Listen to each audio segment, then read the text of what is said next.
Fala galera, Diego chegando aqui no MMA na Veia para falar sobre Contender Series, porque na noite dessa terça-feira tivemos mais um episódio do Peneirão do Dana, que define, coloca atletas que ali estão disputando seu espaço para chegar à maior organização de MMA do mundo, e tivemos dois brasileiros participando, escalados para participar do episódio de ontem. Eu vou falar das duas lutas, mas antes de mais nada, convido a todos a se inscrever aqui no canal, no MMA na Veia, dar aquela moral, acionar o sininho de notificações, deixar o like se gostar do vídeo e dar aquela fortalecida, aquela moral aqui pro MMA na Veia, que está sempre tentando divulgar o esporte e promover principalmente os atletas brasileiros. E ontem tivemos um show de uma brasileira, da Nicole Cagliari, atleta da Thai Brasil, treinada pelo mestre Márcio Malco, colega de trabalho da Marina Rodrigues, treinam juntas. A Marina, inclusive, estava lá treinando, torcendo muito pela sua companheira de treinos, a Nicole, e a Nicole deu um show. Eu já vinha acompanhando há algum tempo essa trajetória da Nicole através das redes sociais. Ela começou bastante jovem, sempre foi atleta da Thai Brasil, sempre teve como especialidade o Muay Thai, que é a área mais direcionada da Thai Brasil, ali que se formam grandes atletas de Muay Thai, mas a Thai Brasil com o tempo foi evoluindo e hoje tem todas as áreas, trabalha todas as áreas, né, com excelência, e não é para menos que a Nicole é um exemplo disso, é uma atleta que evoluiu muito em todas as áreas, e a gente pôde ver na luta de ontem. E eu digo isso porque eu vi uma luta da Nicole há bastante tempo, foi em torno de 5 ou 6 anos, no Invicta FC. Foi uma grande oportunidade que ela recebeu. Era uma atleta bastante jovem, eu acho que estava ali na faixa dos 21, 22 anos ainda. Ela enfrentou a Kay Hansen, que é uma atleta que posteriormente veio a integrar o quadro do UFC, hoje não está mais no UFC, mas naquela luta eu estava com muita expectativa, porque eu queria ver a Nicole lutar, vi a Nicole lutar e não achei boa a participação dela. Eu vi ela acabar sendo, de certo modo, dominada, principalmente na luta de solo. Ela acabou sendo, inclusive, finalizada no terceiro round.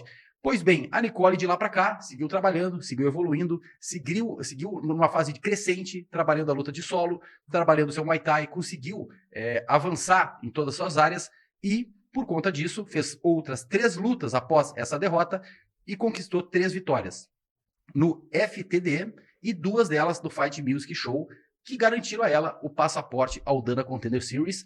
Ontem, ela fez uma luta contra uma canadense, eu vou até confirmar o nome da canadense aqui, que é a Corinne Laframboise, atleta, como eu falei, do Canadá. E ali a gente viu que a Nicole está pronta para chegar onde chegou. Ela conseguiu desempenhar muito bem o seu papel dentro do octógono. Ela começou muito nervosa, de certo modo ali meio perdida na luta até, né, cortando mal ali o octógono, mas com o tempo, com o passar dos minutos, ela foi se soltando, foi conectando bem os golpes, foi soltando o seu volume de jogo, bom volume e boa contundência nos seus golpes, e isso foi fazendo com que ela começasse a crescer na luta. Porém, ela foi para o solo, acabou quedada, e nesse momento a Corinne tentou aproveitar o ground and pound. A brasileira foi para o solo, esperou a sua oponente entrar na sua guarda, e aí quando a canadense entrou na guarda, ela foi realmente fraca na sua decisão, uma escolha extremamente errada, porque ela colocou as 2 mãos e a Nicole com a axila, né, travou as duas mãos da canadense. Quando a canadense, erradamente, em vez de entrar na guarda e tentar segurar a luta por cima, pois o round já estava acabando, ela tentou levantar com os 2 braços presos, e aí veio a técnica, a diferença, a evolução na luta de solo da Nicole, que entrou com perfeição numa chave de braço que finalizou a luta a 4 minutos e 45 segundos do round inicial, uma grande vitória, uma grande finalização, e com isso a Nicole garantiu a sua contratação via Contender Series ao maior evento de MMA do mundo.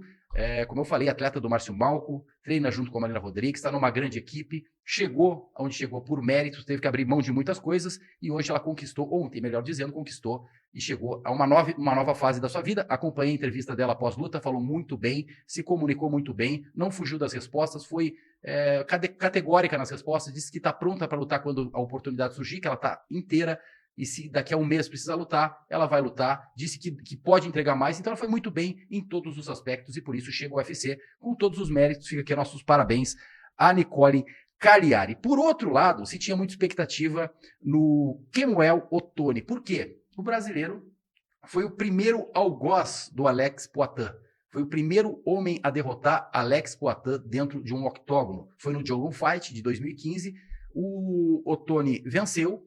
E de lá para cá, principalmente aí nos últimos meses, que o Poitin está em evidência, né, nos últimos anos, vamos dizer assim, o Ottoni vem, de certo modo, provocando e tentando colocar essa situação em evidência. Foi o cara que derrotou o Poitin, que se ele tiver outra oportunidade ele vai derrotar o Poitin, pois ele vinha de 5 vitórias consecutivas, vinha muito bem na sua carreira, chegou ao Contender Series, faria a sua luta ontem, a luta que poderia garantir o passaporte dele para dentro do UFC, pois o que aconteceu foi que minutos antes da luta ocorrer, ele acabou desistindo da luta, vamos dizer assim. O Dana White falou o seguinte logo após essa desistência, vamos dizer assim, por enquanto, porque depois tem uma outra versão.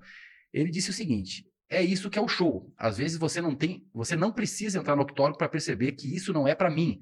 Não consigo lidar com a pressão. Não quero fazer isso. É sobre isso, foi o que disse o Dana White, de certo modo ali detonando, né, o Ottoni por não ter lutado e essa desistência ter vindo pouco antes da luta ocorrer. O que veio da equipe do Ottoni, o que veio de informação por parte do brasileiro? Que ele teve uma crise de pânico e não conseguiu lutar. Se de fato foi isso, a gente não sabe, a gente vai saber aí com o decorrer dos dias. É uma questão grave, é uma questão delicada, é uma questão que se deve levar em consideração, né? Eu não achei legal da parte do Dana White a colocação dele, meio que dizendo que ele simplesmente desistiu de lutar, que aquilo não é para ele, porque, cara, uma crise de pânico é uma coisa, é uma doença, então é uma doença que tem que ser tratada e tem que ser respeitada. Se ele realmente passou por uma situação como essa, pouco antes de entrar no octógono, eu acho que as coisas devem ser tratadas de uma forma mais equilibrada e ser conversada para, quem sabe, ele ter uma nova oportunidade posteriormente, né? Ele fazer um tratamento para passar por essa dificuldade que ele está vivendo e aí sim voltar e ter uma nova chance de chegar aonde chegou. Ele não chegou porque ele venceu o Poatan ao Contender Series. Ele chegou porque ele vinha de 5 vitórias consecutivas em eventos importantes, teve a sua chance, mas não conseguiu lutar porque teve uma crise de pânico e com crise de pânico não tem como subir no octógono. Bom, galera, é basicamente isso que eu queria falar hoje. Meus parabéns novamente a Nicole Cagliari. Desejo sucesso na carreira do Ottoni, tomara que ele tenha uma nova oportunidade. Fico por aqui, tamo junto, os...